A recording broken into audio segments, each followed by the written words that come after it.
राष्ट्रपति द्रौपदी मुर्मू ने लगभग 13 राज्यों में नए राज्यपालों की नियुक्तियां की हैं। वहीं महाराष्ट्र के राज्यपाल भगत सिंह कोश्यारी और लद्दाख के उपराज्यपाल राधाकृष्णन माथुर का इस्तीफा स्वीकार कर लिया गया है। दरअसल केंद्र सरकार ने कई राज्यपालों का ट्रांसफर किया है। इनमें से मुख्य तौर पर महाराष्ट्र शामिल है। भगत सिंह कोश्यारी ने कुर्सी छोड़ दी है। वहीं झारखंड के राज्यपाल रमेश बैस को महाराष्ट्र की कमान सौंप दी गई है। इसी तरह लद्दाख के लिए एलजी पद पर अब बीडी मिश्रा की तैनाती की गई है। वहीं बिहार के राज्यपाल फागू चौहान को मेघालय भेजा गया है। इसके साथ ही ब्राह्मण चेहरे के तौर पर शिव प्रताप शुक्ला को हिमाचल प्रदेश की कमान सौंपी गई है। बता दें कि छत्रपति शिवाजी और मराठी समाज के बारे में बीएस कोश्यारी के बयान को विपक्षी दलों ने विवादित बताते हुए मराठी समाज को अपमानित करने वाला बयान बताया था। उसके बाद से ही इस तरह की खबरें आने लगी थी कि बीएस कोश्यारी से इस्तीफे के लिए कहा जा सकता है। वहीं अब इनके जगह महाराष्ट्र में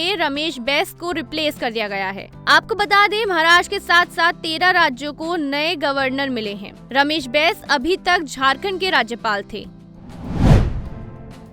रमेश बैस का जन्म 2 अगस्त 1928 को अविभाजित मध्य प्रदेश के रायपुर में हुआ था। उन्होंने भोपाल से बीएससी की पढ़ाई की थी और काफी लंबे समय तक उन्होंने खेती किसानी की। रमेश बैस छत्तीसगढ़ भाजपा के वेटरन लीडर हैं। वे लगातार 7 बार लोकसभा सांसद रहे हैं। इससे पहले वे त्रिपुरा और झारखंड के राज्यपाल रह चुके हैं। अब उन्हें महाराष्ट्र की कमान सौंपी गई है। बैस ने हेमंत सोरेन सरकार के झारखंड वित्त विधेयक 2022 को लौटा दिया था। वहीं हेमंत सोरेन के इलेक्शन से जुड़े मामले में उनके बयान पर काफी विवाद हुआ था।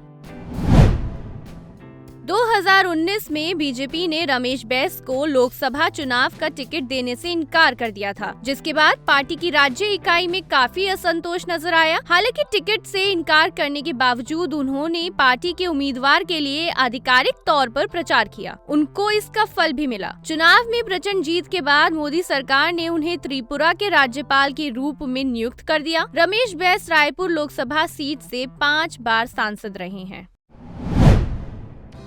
आपको बता दें रमेश बैस ने अटल बिहारी वाजपेयी के मंत्रिमंडल में केंद्रीय पर्यावरण और वन राज्य मंत्री के रूप में भी कार्य किया था। वाजपेयी सरकार के दूसरे और तीसरे कार्यकाल में बैस ने वर्ष 2004 तक स्टील, खान, रसायन और उर्वरक, सूचना और प्रसारण विभागों को संभाला।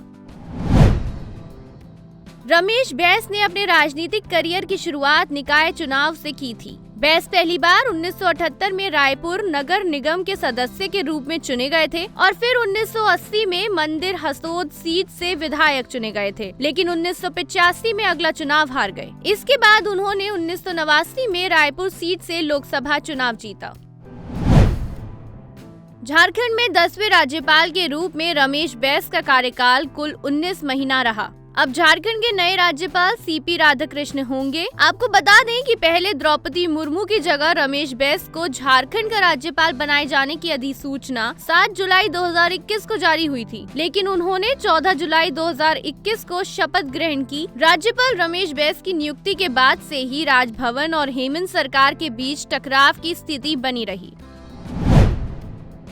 रमेश बैस के राज्यपाल बनाए जाने के बाद शिवसेना उद्धव गुट के नेता संजय राउत ने तंज कसा है और कहा है कि अब जबकि महाराष्ट्र को नए राज्यपाल मिल गए हैं तो यह पता नहीं कि वो बैस है या बायस्ड हैं। राउत ने कहा, हम नए राज्यपाल का स्वागत करते हैं, लेकिन महाराष्ट्र के राज्यपाल को बदला जाए इसकी लंबे समय से मांग चल रही थी। राज्यपाल कोश्यारी को तुरंत हटाना चाहिए था, लेकिन ऐसा नहीं हुआ। संजय राउत ने कहा कि भगत सिंह कोश्यारी के विवादित बयान के बाद राज्य की जनता, राज्य के राजनीतिक दल, छत्रपति शिवाजी महाराज के संगठनों ने मोर्चा संभाला और पहली बार राज्यपाल के विरोध में सड़क पर उतरे थे। इसके इतने दिनों के बाद राज्यपाल को बदला गया। पूर्व राज्यपाल पर आरोप लगाते हुए राउत ने कहा कि भगत सिंह कोश्यारी ने हमेशा सरकार को नीचा दिखाने की कोशिश की। इतना ही नहीं, उन्होंने तो कैबिनेट की कई सिफारिशों को भी खारिज किया। उन्होंने जनता के लिए नहीं, केवल बीजेपी के एजेंट के रूप में काम किया। अब नए राज्यपाल से लोगों की उम्मीद जगी है कि वो लोगों के लिए काम करेंगे।